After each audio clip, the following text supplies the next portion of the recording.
G'day. G'day. Thanks for stopping by. Definitely. For those of you who have been following our adventures, welcome back.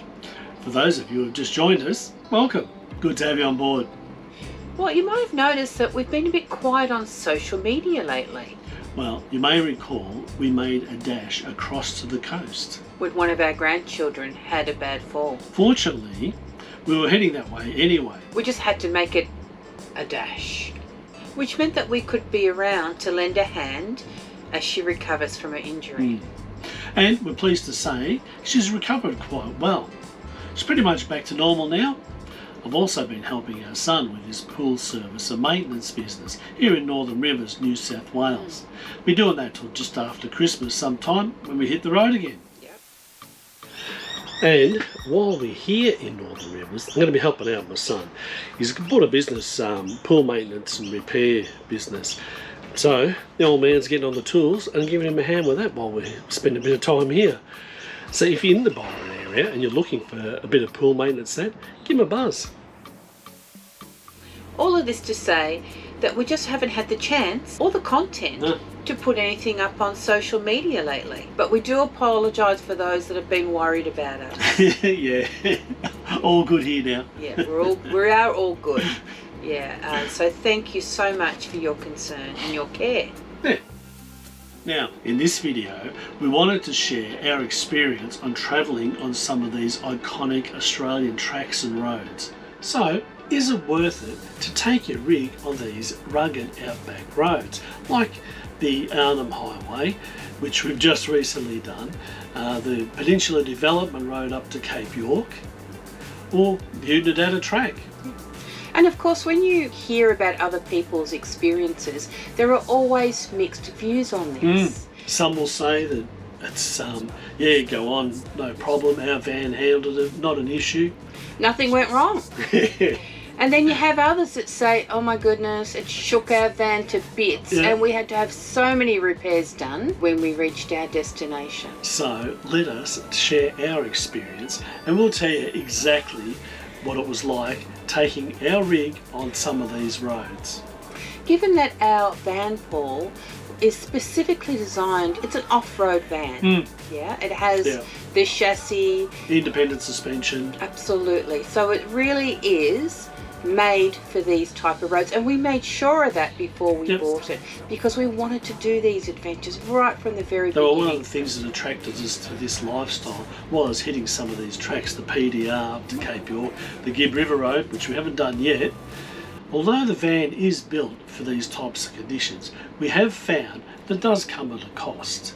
So physically, the roads do take a toll. They take a toll on the van, they take a toll on the car, and they take a toll on us physically. You know, with the car, actually it's interesting because when we set up a car to do these sort of roads, we had a look at what are we going to need. And so many people said you need to get a snorkel, need to get stone stompers or some stone guard things. But you know what? We didn't get either of those, and interestingly, the filter in the Land Cruiser, it may have got a bit of dust in it, but it was never that bad that it was ever any risk. And as far as stone chips go, I've heard of people where stones bounce off, flicks back up and hits the back window of their car. I don't know if we were just fortunate. We had no problems like that. So we found we haven't needed a snorkel, and we haven't needed stone stompers. The car itself did handle the conditions really well. So the Land Cruiser, to its credit, it's been fantastic. Oh my goodness, yeah, we couldn't have asked for a better car. No. But the car handled well, the roads. We did manage on a couple of times to get punctures. The rocks on those roads savaged our tyres, so your tyres are probably a key area there. We have upgraded our tyres now. We've got Bridgestone all-terrains on the car now, which apparently will handle those conditions a bit better. But bottom line is, if you're going to go on some of these roads, they are going to take their toll on your tyres. Yeah, they really are. It almost doesn't matter what tyres you get. Yeah. I did find, Paul, that the Arnhem Land Road was harder on our tyres than the Cape Road. And I believe the Gibb River Road's similar to the Arnhem Highway. Yeah, okay, yeah. So we ran the tyres at around 28 to 30 psi on those roads. And you hear different stories again about people suggesting what pressures to run it on.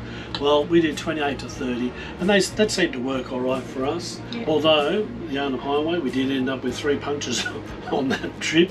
So, although one of them wasn't related to the rocks, it was just a nail went through the tyre. It doesn't matter what pressure you're at then, it'll poke a hole in your tyre. Absolutely, yeah. We also heard about a couple who were told by locals, don't worry about letting your tyre pressures down, but then they arrived and they actually had to take their van in to be repaired because it shook it to pieces.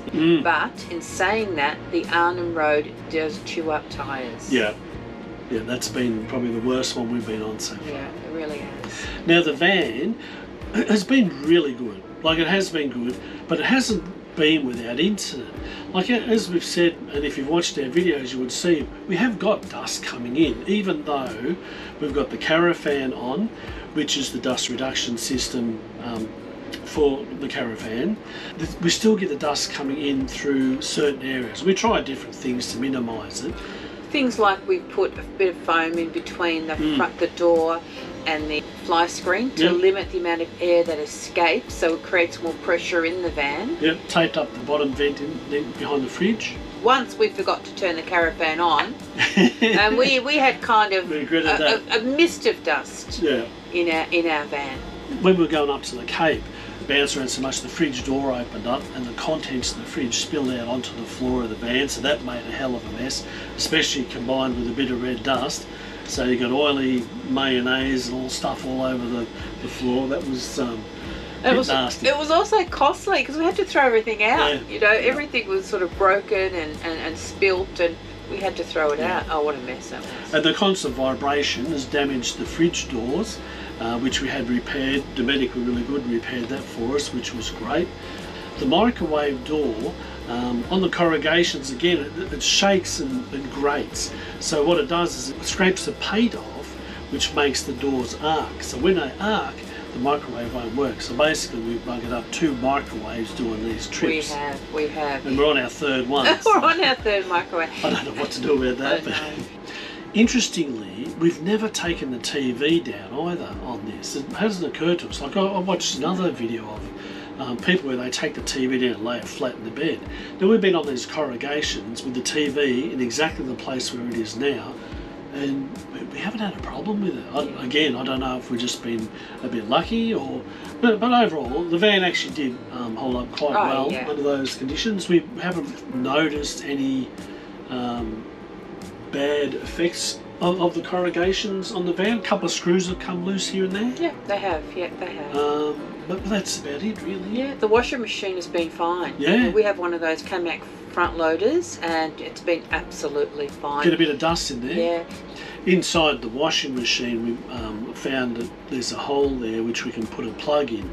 It's not a hole, it's a drain actually, but we put a plug in there because the dust was actually coming back up through that drain into the cavity for the washing machine. By putting the plug in, it stops it from coming back.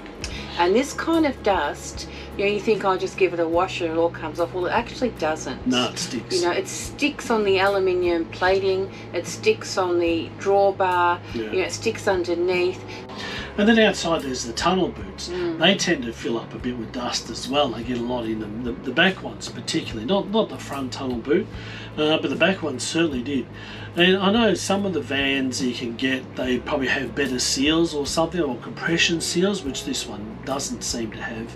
And the third thing that takes its toll on you on these trips is physically. Now, when you had an experience on this trip, didn't you? With the water, where it just messed with your skin and your hair, didn't it? Well, the first thing was, Paul, that even though the water was triple filtered, it still made me feel a bit unwell. Because up in Arnhem Land, you're actually using and drinking desalinated bore water. And it doesn't taste that bad. But it does have, I've actually learnt, it does have an impact. Apart from that, I noticed my skin was really dry, my nails were brittle, and my hair was really dry, and it was, in actual fact, it's been falling out. not getting sympathy with me with that. I fell out a long time ago. But yeah, so just be aware. Paul and I think we ended up buying water to drink and to use for cooking. So another consideration is if something goes wrong, whether it's with your rig, if something happens, it's probably going to end up costing you a bit more to get it repaired in some of these more remote areas, and it's going to take longer to do it. The other thing is health-wise, if something goes wrong in some of these outback remote places, you can't just dial 000 and get someone to come out. Well, you might be able to. Might take a while. They do have the Royal Flying Doctor Service, so Yeah, they do. but you've got to be prepared for that too. Yeah. So I got some extra cover, it costs you just over $100, I think, a year, but it might save you thousands. Yep. Now there have been a couple of times since we've been on the road where both of us, separate times, had to go to a hospital in emergency situations. But fortunately, we were in major towns at the time. Well, I was here in Northern Rivers and had to rush into Byron Base Hospital, and we were in Geelong and we had to rush Wenda to hospital. So that was fine for those. However, had we been somewhere on these more remote areas, it would have been a different story. So you have to be prepared for that to happen. Now it can happen, and our preparation for it, a lot of people will take those sat phones and things like that. Well, we have Starlink with us, which means it doesn't matter where we are in Australia, we can actually create a signal to be able to contact people in emergency. So we can actually get the Royal Flying Doctor Service out to us wherever we are in Australia, so that's a little bit comforting. However, it won't be as quick, although the stories you hear maybe it's just as quick as in a major town. But yeah, it does throw up an extra challenge there. And the other aspect of the remoteness is, in the way of costs, is with food as well. Now food, when you're in these remote regions, one, it does normally cost a lot more for your basic products. So what you might pay $1 for in town, you'll probably pay $3 or $4 for in remote regions. Also, you're limited in what you can get, and it's not, some of these places that we've been to, they only get delivery maybe once a week, twice a week if they're lucky. So fresh veggies tend to disappear very quickly. So there's another aspect of it that people don't really talk about that much, so we don't hear that much. Like, it all sounds like this huge big adventure, and maybe most people experience it that way. But one of the things that we notice, it does take a bit of an emotional toll on you as well, doesn't it? Yeah, as well as the physical toll, there's the emotional toll. Yeah, absolutely. Yeah, like when you're so isolated and so remote for an extended period of time and you're not used to it, it does start to, you get a bit homesick for a town. Look, absolutely. One of the things that we noticed, if we were to put this trip, this Arnhem Land, into perspective, is that when you go on the road that takes you to Cape York, every now and again, and often enough, every couple 100 kilometres, there was a place you could stop. Yeah, there was a roadhouse. Bramwell Station. Or a station. Palm River Roadhouse. Where you can stretch your legs, you can go and use a flushing toilet, Small you can buy towns. some food and you have some coffee, and it's lovely. It's really, really lovely. You know, but when you go to Arnhem Land, there is no That's such. not the case, no. No. Once you leave Mataroo store, that's it. that's about it until you hit Nullarbor. That's it. That's right. And then look, you know, that's all part of the adventure, but it does get tiring. Yeah. When you spend an extended amount of time, like we do, you know, the Cape was 5 weeks, the Arnhem Land was almost 6 weeks. Yeah. Oh no, 5 weeks. 5 weeks. Yeah. Now that we've painted such a bleak picture of these type of trips, was it worth it? Oh yeah, definitely. Would I do it again? I don't feel the need to do those trips again. I probably will do another one. I wouldn't have said that a week after coming off the Arnhem Highway, but having a couple of months behind us now, I probably will look forward to doing the Gibb River Road eventually. But really, like, realistically, we feel that once a year is enough to do one of these trips. Like, we would never back up one of these trips with another, like go out and do Arnhem Highway and then nick over to the Gibb River Road. Wouldn't happen. Not for us. Not for us. It's really the cost of cleaning and getting your van back to, you know, to a normal, civilized. It's a lot of work. Yeah. It really is. I can do these trips once a year, but you know what? As each trip comes up now, I go, oh. It's nice to step out of the van onto grass. Yeah. But it's also nice to have a clean home. Yeah. So are the corrugations worth it? I think that's a really personal thing. You know, for us, it probably is worth it. Yeah. You know, these are the kind of adventures that we would really, really like. But for others, it may not be worth it, and that's okay too. You can just watch our videos. Yeah, exactly. So back to the original question. Are the corrugations worth it? Well, yeah, they are. And would we do the trips again? Maybe, maybe not. I don't know I'd go out to Arnhem Land again, now that we've done it and we've seen what we've seen out there. I don't know that we'd go up to Cape York again, because it does take its toll, but I'm glad we did it. Yeah. And knowing what we know now, I think we'd still do the trip. We might do it a bit differently, change a couple of things, but we'd still do it. Yeah, you have to ask yourself that question, don't you, Paul? Would you do it again? Knowing what it is like, would you do the trip again? Yeah. And I think I would for the adventure and the experience. Yeah. But I don't feel the need to do them again. Not to do it a second time, no. Not to do it a second time. But I would change some things. Yeah. And hopefully the videos we put out of our Arnhem trip and even Cape York and Unadata track give an honest account of what it's like to travel on these roads and give people some ideas of how best to approach it when you do eventually do one of those tracks. Yeah, most definitely. Most definitely. If you have any questions, please don't hesitate to ask. Yeah, give us a shout out for sure. It's really nice to think that, you know, now that we've done that, we have the experience under our belt, that maybe we can offer others some, you know, some ideas and even wisdom given out the experience. Yep. If we can save any pain on the road, that'd be great. Well, hopefully you can join us next time as we do continue to travel around and explore this amazing country. We're looking forward to sharing with you some of more of our experiences and some of the hints and tips that we have learned over the journey in the coming videos. Yeah. Thanks for stopping by. Bye for now. Bye. Bye.